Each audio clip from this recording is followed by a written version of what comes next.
मेरे साथ बातें करने के लिए हमारे चैनल को करें सब्सक्राइब और साथ में लगे बेल के ऑप्शन को भी कर दें ऑन। और हाँ, वीडियो को लाइक भी ज़रूर कर दीजिएगा। दोस्तों, आज की कहानी निताशा नाम की एक लड़की की है। कहानी बहुत दिलचस्प होने वाली है, इसलिए आप इस वीडियो को अंत तक ज़रूर देखिए। एक घर में निताशा और इशिका नाम की दो बहनें रहती थी। दोनों बहनों के बीच करीब 20 साल का ही अंतर था। इशिका बड़ी बहन होती है। इशिका के पिता की 2 शादियां हुई होती हैं। इशिका पहली माँ की लड़की होती है। इशिका सिर्फ 5 साल की थी तभी उसकी माँ चल बसी थी। अब बाद में इशिका के पिता ने दूसरी शादी काफ़ी सालों बाद की और दूसरी बीवी से दूसरी लड़की यानी कि निताशा पैदा हुई और अब निताशा की माँ भी चल बसी। इसीलिए घर में अब 2 बहनें ही बची हुई थी। इनका कोई भी सगा भाई नहीं था। पता नहीं क्यों, लेकिन निताशा अपनी बहन इशिका से बिल्कुल भी प्रेम नहीं करती थी, लेकिन इशिका निताशा को बहुत ही ज़्यादा प्यार करती थी। इशिका निताशा से 20 साल बड़ी थी, इसीलिए उसे ऐसा लग रहा था कि वह ही निताशा की माँ है। इशिका कभी भी निताशा का दिल जीत नहीं पाई। पिताजी ने भी बहुत कोशिश की कि दोनों बहनों के बीच प्यार बढ़ाने की, लेकिन निताशा बहुत ही ज़्यादा ज़िद्दी थी। वह अपनी ज़िद पर अड़ी ही रहती थी। ऐसे ही कुछ महीनों बाद इशिका की शादी अनिल नाम के एक लड़के से हो जाती है। इशिका और अनिल अपने घर में बहुत ही ज़्यादा खुश होता है। निताशा एक बार भी अपनी बहन के ससुराल उसे मिलने नहीं गई थी, क्योंकि निताशा को लग रहा था कि उसकी बहन उसे प्यार नहीं करती, बस दिखावा ही करती है। अनिल ने भी कई बार निताशा को कहा था कि निताशा, तुम हमारे घर भी कभी कभार आ जाया करो, ये भी तो तुम्हारा घर ही है ना। और आगे से निताशा बस यही कहती है कि हाँ जीजा जी, मैं कभी आऊँगी आपके यहाँ भी आपको मिलने। इशिका की शादी को 2 साल हो गए थे और इतनी एक शादी, एक लड़की, उस लड़के का नाम अंजलि रखती है।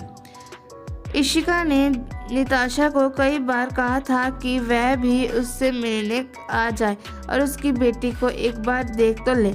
एक बार निताशा आकर देख ले, लेकिन निताशा आने को रेडी ही नहीं थी। बस इशिका निताशा से तब ही मिलती जब इशिका खुद निताशा को मिलने आती। इस तरह से समय बीतता रहता और निताशा अब 12वीं कक्षा में होती है और इशिका एक लड़के को भी जन्म दे देती है। अंजलि की उम्र अब 5 साल की हो जाती है। एक बार अचानक इशिका की तबीयत बहुत ख़राब हो जाती है। इशिका अपने पिता को कहती है कि पिताजी, मेरी तबीयत बहुत ख़राब है, क्या आप निताशा को मेरे पास भेज दो कुछ दिनों के लिए। तब पिताजी निताशा को कहते हैं कि तुम अपनी बहन के पास ही कुछ दिनों के लिए चले जाओ, उसकी तबीयत बहुत ख़राब है, तुम्हारे वहाँ जाना बहुत उसकी मदद हो जाएगी। लेकिन तभी निताशा पिता को साफ साफ इनकार कर देती है, लेकिन पिताजी के जोर देने पर निताशा मान जाती है और अगले दिन पिताजी निताशा को इशिका के पास छोड़ देते हैं। निताशा वैसे तो बहुत ही ज़्यादा समझदार लड़की थी, उससे सभी रिश्तों का आदर और सम्मान करना बहुत अच्छे से आता था, बस उससे अपनी बहन से बात करनी अच्छी नहीं लगती थी। दीक्षा इशिका के बच्चों को बहुत प्यार करती है। कोई भी निताशा और इशिका को देखकर यह नहीं कह सकता था कि ये दोनों आपस में बहुत कम बात करती हैं। बाहर से देखने पर इन दोनों का स्वभाव एक दूसरे के प्रति बहुत ही ज़्यादा नाजुक था।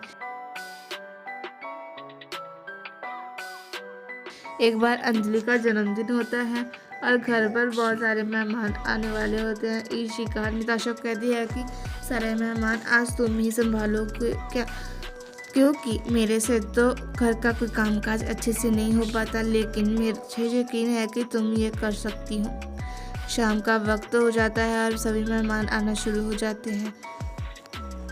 मोहल्ले के भी कुछ लोग इस पार्टी में आते हैं, लेकिन वहाँ पर एक आदमी आता है। वैसे तो रिश्ते में अंजलि के चाचा ही लगते हैं, लेकिन उनका स्वभाव कुछ अजीब ही था। वह आदमी निताशा की तरफ अजीब तरह से देख रहा था।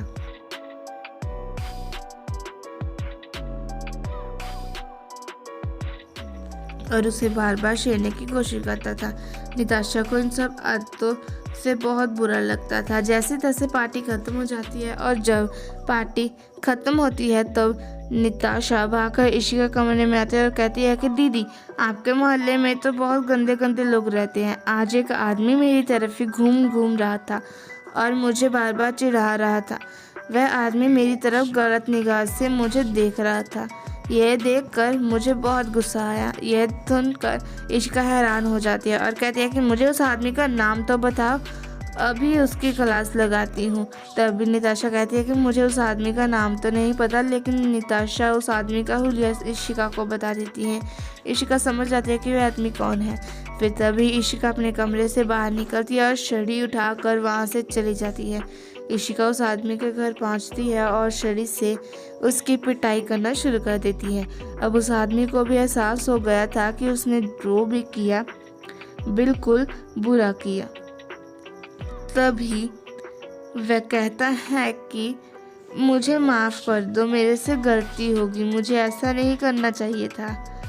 तब इशिका कहती है कि नहीं, तुम्हें भी तो पता चले कि होता क्या है। उस दिन के बाद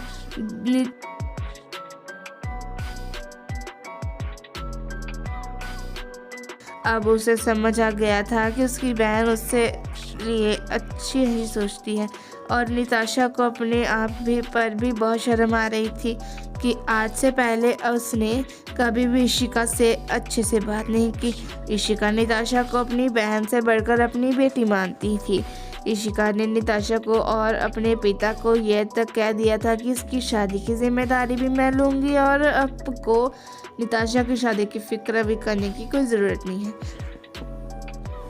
और जब निताशा बड़ी हो जाती है तब इशिका ऐसी ही करती है। इशिका निताशा के लिए एक अच्छा से लड़का का रिश्ता ढूंढती है। लड़का सरकारी जॉब करता है और दिखने में भी सुंदर होता है। तो दोस्तों, ऐसी कहानी दो बहनों की। तो दोस्तों, मिलते हैं ऐसी एक और वीडियो के साथ। तब तक के लिए धन्यवाद।